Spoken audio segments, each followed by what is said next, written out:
Hello மக்களே, இன்றைக்கி என்ன ரெசிபி பார்க்க போகிறோன்னா மட்டன் பிரியாணி. சிம்பிள் இன்க்ரீடியன்ஸ் வச்சு மட்டன் பிரியாணி எப்படி டேஸ்ட்டாக செய்யலாம்னா நம்ம இந்த வீடியோவில் பார்க்க போகிறோம். தேவையான அளவுக்கு ஆயில் ஊற்றிக்கலாம். பிரியாணி செய்வது பட்டை, லவங்கம், ஏலக்காய் இது மட்டும் போடுங்க. அப்புறம் ஆனியன் சேர்த்துங்க. அது நல்லா வதக்கி விட்டுருங்க. நல்லா ஒரு ப்ரௌனிஷ் கலரில் வர வரைக்கும் இஞ்சி பூண்டு விழுது ஆட் பண்ணிக்கோங்க. இஞ்சி பூண்டு விழுது நல்லா வதங்கின பிறகு புதினா ஆட் பண்ணிடுங்க. அது கூட 4 பச்சை மிளகாய் ஆட் பண்ணிவிடுங்க. தனி மிளகாய்த்தூள் 3 ஸ்பூன் ஆட் பண்ணிக்கலாம். 1 ஸ்பூன் சீரகத்தூள் சேர்த்துக்குங்க. 1 ஸ்பூன் கரம் மசாலா சேர்த்துடுங்க. கொஞ்சம் தேவையான அளவு salt, pinch of turmeric powder மட்டும் ஆட் பண்ணுங்கள். 1 கப் கர்டு நல்லா மிக்ஸ் பண்ணிவிடுங்க. இந்த டைமில் ஏன் பண்ணுறோன்னா நல்ல டேஸ்ட் கிடைக்கும், ஃப்ளேவர் நல்லாயிருக்கும். பிரியாணி செய்யும்போது மஞ்சத்தூள் அதிகமாக சேர்க்காதீங்க. இப்போது தக்காளி ஆட் பண்ணிக்கலாம். அது நல்லா வேகிறதுக்காக சால்ட் ஆட் பண்ணிவிடுங்க. இப்போது தக்காளி நல்லா வெந்து வர ஸ்டேஜ் இதில் வேக வச்ச மட்டன் இருக்குல்ல, அந்த மட்டனை ஆட் பண்ணிவிடுங்க. ஆட் பண்ணிவிட்டு ஒரு 3 மினிட்ஸ் ஆர் 5 மினிட்ஸ் நீங்கள் வெயிட் பண்ணுங்கள். மட்டன் நல்லா அந்த மசாலாவோடு சேரணும். அதனால் ஒரு 5 மினிட்ஸ் அதை ரெஸ்ட்டில் விட்டுருங்க. இப்போ நம்ம ஓப்பன் பண்ணி பார்க்கலாம். நல்லா மசாலா அந்த கறியோடு சேர்ந்து நல்லா மர்ஜ் ஆகிட்டுருக்கு. இந்த ஸ்டேஜில் நம்ம கொத்தமல்லி ஆட் பண்ணிக்கலாம். நிறையெல்லாம் போடாதீங்க, கொத்தமல்லி புதினா தேவையான அளவுக்கு கொஞ்சமாக போடுங்க. இப்போது 4 கப் தண்ணி நான் இதில் ஊற்ற போகிறேன். அதில் 2 கப்பு நார்மல் தண்ணியாக இருக்கும்.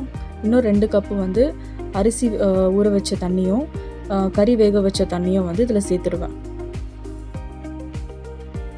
2 கப் ரைஸ்க்கு 4 கப் தண்ணி ஊற்றணும். இப்போது உப்பு, காரம், புளிப்பு எல்லாம் கரெக்டாக இருக்கா பார்த்துடுங்க. திறந்து பார்க்கலாம். நல்லா கொதிச்சிருக்குங்க. நல்லா இந்த ஸ்டேஜில் அரிசி நம்ம ஊற வச்சுருக்கோங்க இல்லையா, அது ஒரு 20 மினிட்ஸ் ஊற வைங்க. நல்லா வாஷ் பண்ணிவிட்டு ஊற வைங்க. அந்த தண்ணியை கீழே ஊற்றிடாதீங்க, ரைஸில் ஆட் பண்ணுங்கள். ஓகேங்களா? இப்போ நம்ம அந்த ரைஸ், பாஸ்மதி ரைஸ் எல்லாமே அதில் போட்டுட்டு அந்த தண்ணியும் நம்ம ஏற்கனவே ஆட் பண்ணிகிட்ருக்கோம். இப்போ சால்ட்டு, காரம், புளிப்பு எல்லாம் கரெக்டாக இருக்கா இந்த ஸ்டேஜில் தான் நம்ம பார்க்கணும். நிறைய பேர் மறந்துடுவாங்க இந்த ஸ்டேஜில். ஆனால் நீங்கள் அரிசி போட்டுட்ட அப்புறம் நீங்கள் அதை செக் பண்ணிக்கங்க. செக் பண்ணிவிட்டு நல்லா இந்த மாதிரி கொதிக்கணும்.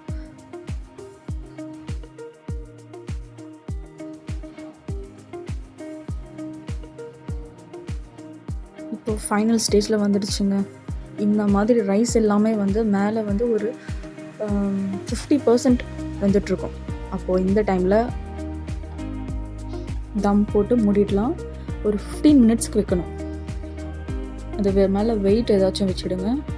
வச்சுட்டு ஒரு 15 மினிட்ஸில் 10 மினிட்ஸ் ஓவர் ஆகிடுச்சு. இப்போ இந்த டைமில் ஓப்பன் பண்ணிங்கன்னா அது மேலே கொஞ்சம் கீ மட்டும் ஊற்றுங்க. நல்லா ஹீட் பண்ணிவிட்டு அது மேலே கீ ஊற்றிட்டு திரும்ப ஒரு 5 மினிட்ஸ் என்ன பண்ணுங்கன்னா அது மேலே ஒரு தட்டை போட்டு திரும்ப பழைய மாதிரி மூடி வச்சுடுங்க. ஒரு 5 மினிட்ஸ் மட்டும்தான் ரெஸ்ட்டில் இருக்கணும்.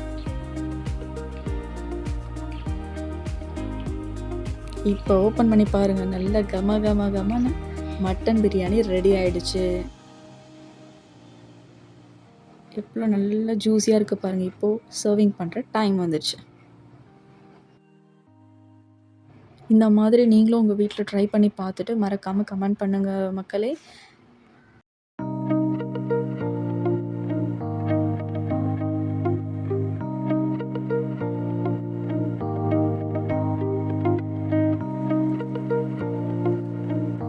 இந்த ரெசிபி உங்களுக்கு பிடிச்சிருந்தா மறக்காமல் லைக் பண்ணுங்கள், ஷேர் பண்ணுங்கள், சப்ஸ்கிரைப் பண்ணுங்கள் மக்களே.